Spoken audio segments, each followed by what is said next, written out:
the floor where they drop like bombs. Faceless voices running all the cons. Digital whispers in a binary night. No light, no face, pure sound, no sight. Stories unfold in the dark unscrolled. Echoes of silence, secrets untold. Waves crash loud in this audio cave. No mic, no fame, just the sound we crave. Tune and turn up, let the silence break.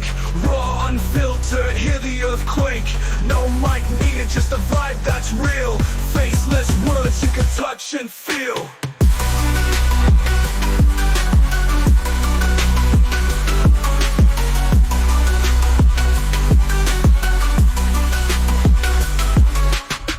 In shadows, voices untamed. No need for spotlight, no claim to fame. Just a beat of life in a stream of thought. Every word a punchline, no need to be taught. Just listen close, no visuals needed. Raw conversation, unprocessed, unseated. Feel the pulse in every sentence said. No distractions, just thoughts in your head. Whispers of the streets, rumbling through. Faceless yet vivid, a world in view. No mic, just souls, connecting in flow. Pure and raw, let the rhythm go.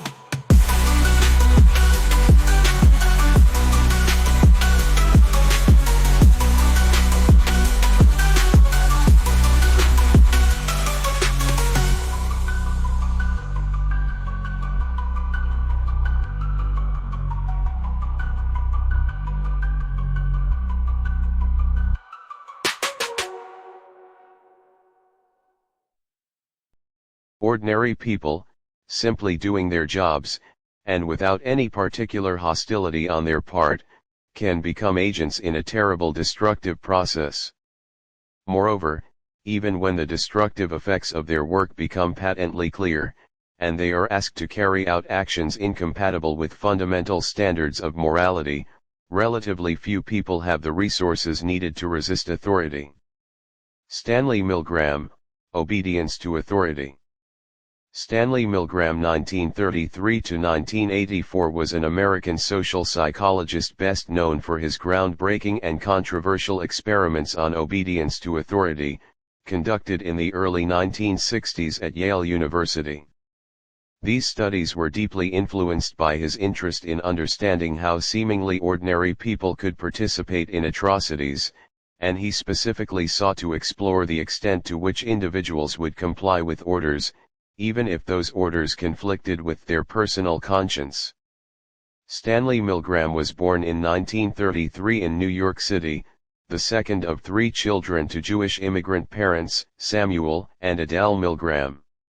His father, Samuel, hailed from Hungary, and his mother, Adele, from Romania. The family maintained a bakery in New York, providing a modest upbringing for young Stanley and his siblings. Even in his early years, Milgram displayed exceptional academic aptitude. He attended James Monroe High School in New York City, where he quickly earned a reputation as a diligent student and a natural leader. He was an honor student, a member of Arista, the Honor Society, and even served as the editor of the school's Science Observer newspaper. His academic drive was so pronounced that he completed high school in just 3 years. Beyond his studies, he also engaged in stagecraft for school theatrical productions, an experience that would later prove useful in creating the dramatic realism of his famous experiments. Following high school, Milgram enrolled at Queens College in New York in 1950. He chose Queens College primarily because it was tuition-free and close to his family's new home in Queens, a practical consideration for his working-class family. There, he pursued a bachelor's degree in political science, graduating with honors in 1954.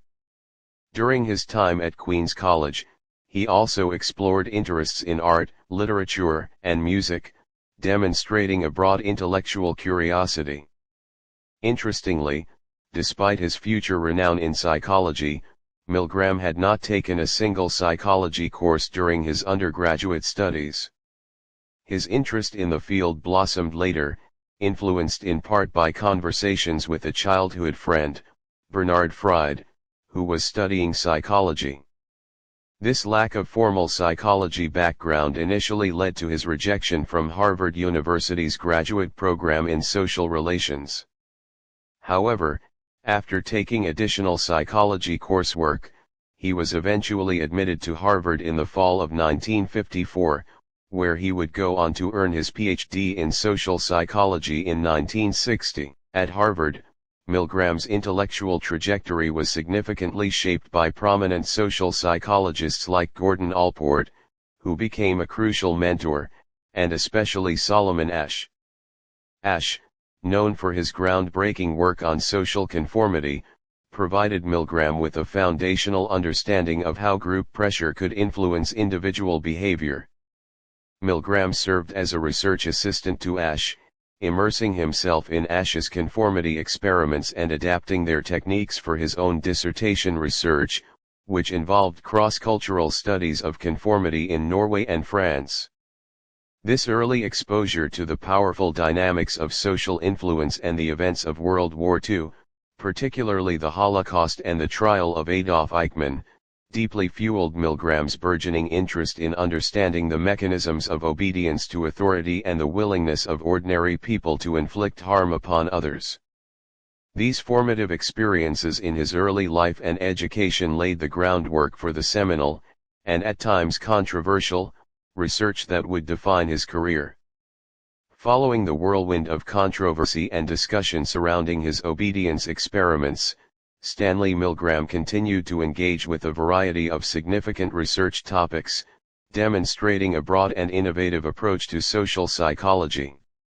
While the obedience studies remained his most famous contribution, his later work also left a lasting impact on the field. One of his most notable post-obedience contributions was the Small World experiment, conducted in the mid-1960s. This series of studies explored the interconnectedness of human social networks and ultimately gave rise to the popular concept of 6 degrees of separation. In these experiments, Milgram initiated a chain letter process, asking individuals in one part of the United States, e.g. Nebraska or Kansas, to send a package to a target person they did not know personally, e.g. a stockbroker in Boston. The instructions were to forward the package to a first-name acquaintance whom they believed would be most likely to know the target, or at least be closer to them in the social network. The remarkable finding was that most of the successful chains reached the target in a surprisingly small number of steps, often around 5 or 6 intermediaries. This research provided empirical evidence for the idea that vast populations are linked through surprisingly short chains of acquaintances, highlighting the pervasive small world phenomenon in human society. Milgram also delved into urban psychology, seeking to understand the psychological impact of living in densely populated urban environments. His seminal 1970 article in Science, The Experience of Living in Cities, introduced the concept of stimulus overload. He proposed that city dwellers, constantly bombarded with a high volume of social and sensory stimuli, adapt by developing strategies to cope with this overload, such as becoming less responsive to others, particularly strangers, and maintaining a certain emotional distance. He and his students conducted a series of clever field experiments comparing behavior in cities and small towns, demonstrating differences in helpfulness, pace of life, and other social interactions that he attributed to this urban adaptation. For instance, studies showed that people in small towns were more likely to assist a stranger or return a lost letter than those in large cities. This work laid the groundwork for a significant area of research in environmental and social psychology, exploring how the built environment and population density shape human behavior and experience. Furthermore, Milgram explored the effects of media violence, though this area of his work is less widely known than his obedience or small world studies. He conducted a large-scale investigation into whether viewing violence on television leads to violent behavior, even persuading CBS to modify the ending of a popular drama for showings in different cities to study its impact. While his contributions were diverse, Milgram's overarching methodological innovation and his commitment to experimentally studying complex social phenomena in realistic settings characterized his entire career. His major works after the obedience studies continued to probe the subtle yet powerful influence of situational factors on individual behavior, leaving an indelible mark on social psychology and influencing fields ranging from computer science, network theory to urban planning. Building on his work in the small world phenomenon and urban psychology, Stanley Milgram continued to explore innovative and often unconventional avenues in social psychology until his untimely death in 1984 at the age of 51.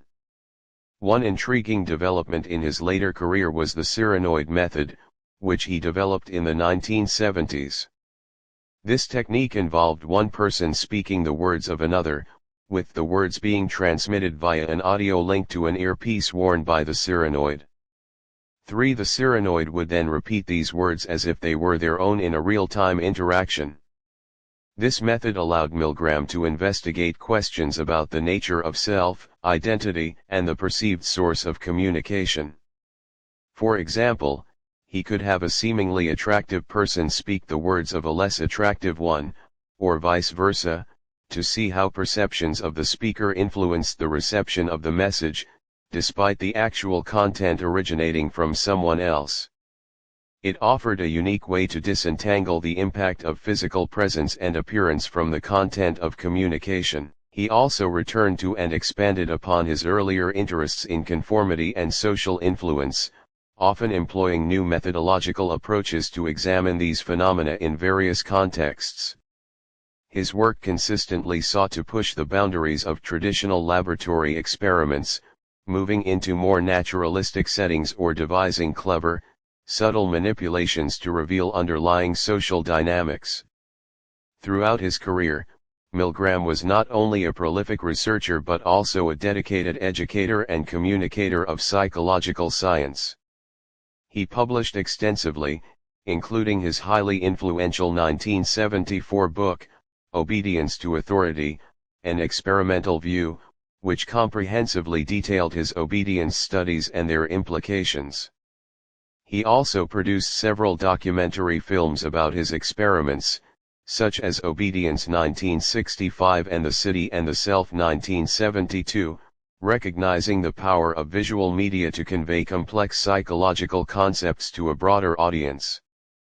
Milgram spent the latter part of his career, from 1967 until his death, at the Graduate Center of the City University of New York CUNY, where he headed the social psychology doctoral program. He continued to teach, mentor students, and pursue his research interests, always characterized by a deep curiosity about the human condition and a willingness to explore uncomfortable truths about social behavior. His work, both celebrated and debated, continues to be a cornerstone of social psychology, inspiring new generations of researchers to critically examine the forces that shape human action in social contexts. Each individual possesses a conscience which to a greater or lesser degree serves to restrain the unimpeded flow of impulses destructive to others. But when he merges his person into an organizational structure, a new creature replaces autonomous man, unhindered by the limitations of individual morality, freed of humane inhibition, mindful only of the sanctions of authority. Stanley Milgram. Thomas Blass, February 24, 2009. The Man Who Shocked the World, The Life and Legacy of Stanley Milgram. Basic Books. p. 74. ISBN 9780465008070. Retrieved May 5, 2016. Goleman, Daniel, December 22, 1984. Dr. Stanley Milgram, 51, is dead, studied obedience to authority. The New York Times. Retrieved August 7, 2008. Perry, Gina, 2013. Behind the Shock Machine, The Untold Story of the Notorious Milgram Psychology Experiments. The New Press. ISBN 978-1595589217. Milgram, Stanley 1977. The Individual in a Social World, Essays and Experiments. Addison Wesley. Pages 324 to 332. Stanley Milgram. Faculty.frostburg.edu, archived from the original on December 2, 2017. Retrieved October 23, 2015. Philip Banyard, Cara Flanagan, September 5, 2013. OCR Psychology, as Core Studies and Psychological Investigations. Psychology Press. p. 149. ISBN 9781135049317. Retrieved May 5, 2016. Carrie L. Cooper, October 1, 2004. A Sparky Study That Tests Your Blind Obedience. Times Higher Education. Retrieved July 25, 2009. AAAS Prize for Behavioral Science Research. Archives.aaas.org. Retrieved May 5, 2016. Nisani, Modi, 1990. A Cognitive Reinterpretation of Stanley Milgram's Observations on Obedience to Authority. American Psychologist. 4512, 1384-1385. doi 10.10370003-066x.45.12.1384. The Bad Show. WNYC. Retrieved April 19, 2012. Milgram, Stanley 1974. Obedience to Authority. New York, Harper & Row. Pages 12, 13. Casson, S. 2015. The Social Psychology of False Confessions. Social Issues and Policy Review. 9, 24-49. doi 10.1111 Sapir.12009. Milgram, Stanley 1974. Obedience to Authority. New York, Harper & Row. p. 169. Could it be a big world after all? UAF.edu, archived from the original on March 1, 2009. Retrieved June 22, 2009. Elizabeth DeVita, Review January 28, 2008. If Osama's only 6 degrees away, why can't we find him? Human Origins. Discover Magazine. Retrieved June 22, 2009. Jurelskovic, Eric Horvitz, 2008. Planetary Scale Views on an Instant Messaging Network. AR 140803.0939 Physics.SOCPH. Harvey Russell Bernard, 2000. Social Research Methods, Qualitative and Quantitative Approaches. ISBN 9780761914037. Retrieved May 5, 2016. Stanley Milgram. Everything2.com. Retrieved June 22, 2010. Milgram, S. 1984. Cyranoids. In Milgram ed., The Individual in a Social World. New York, McGraw-Hill. Blass, T. 2004. The Man Who Shocked the World, The Life and Legacy of Stanley Milgram. New York, Basic Books. Cordy, K. Gillespie, A. 2014. Revisiting Milgram's Cyranoid Method, Experimenting with Hybrid Human Agents, PDF. The Journal of Social Psychology. 155 1, 30-56. doi 10.1080022455.2014.959885. PMID 25185802. S2 SID 128679773. Miller, G. September 2014. If someone secretly controlled what you say, would anyone notice? Wired. Neuroskeptic. September 2014. Cyranoids, Stanley Milgram's creepiest experiment, archived August 1, 2018, at the Wayback Machine. Discover. Mitchell, R. 2010. Teaching via Human Avatar, Enlivening Delivery Through Students Acting as Proxies for Remote Lecturers, PDF. Archived from the original PDF on October 6, 2014. Paper presented at Solstice 2010, Lancashire, United Kingdom. Mitchell, R. Gillespie, A. O'Neill, B. 2011. Cyranic Contraptions, Using Personality Surrogates to Explore Ontologically and Socially Dynamic Contexts. Pages 199 to 210. doi 10.114520792116.20792246. ISBN 9781450307543. S2 SID 673-4259. Paper presented at Desire 11, Eindhoven, Netherlands.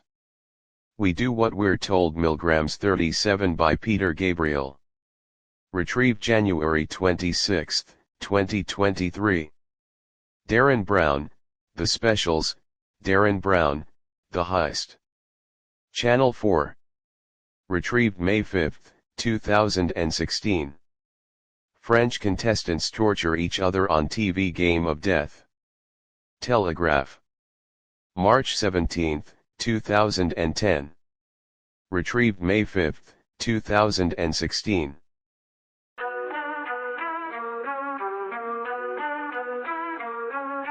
Mics on the floor where they drop like bombs. Faceless voices running all the cons. Digital whispers in a binary night. No light, no face, pure sound, no sight. Stories unfold in the dark, unscrolled. Echoes of silence, secrets untold.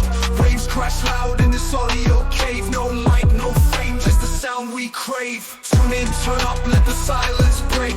Raw, unfiltered, hear the earthquake. No mic needed, just the vibe that's real. Faceless words you can touch and feel.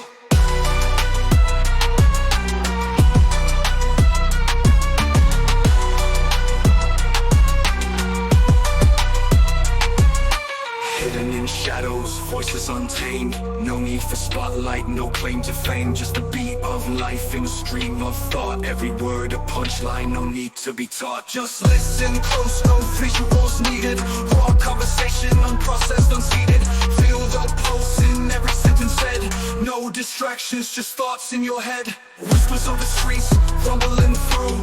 Faceless yet vivid, a world in view. No mic, just souls, connecting in flow. Pure and raw, let the rhythm go. Pure and raw.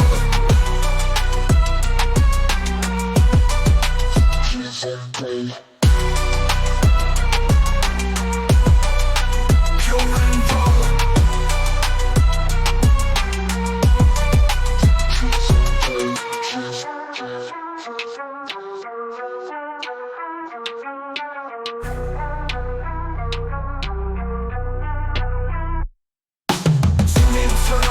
Silence break, raw, unfiltered, hear the earthquake.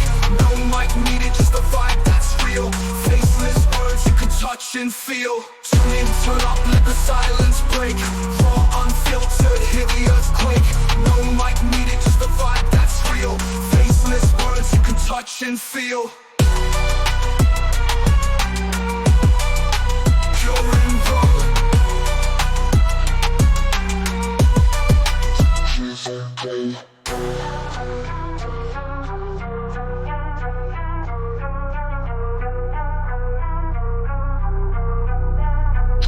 is a day.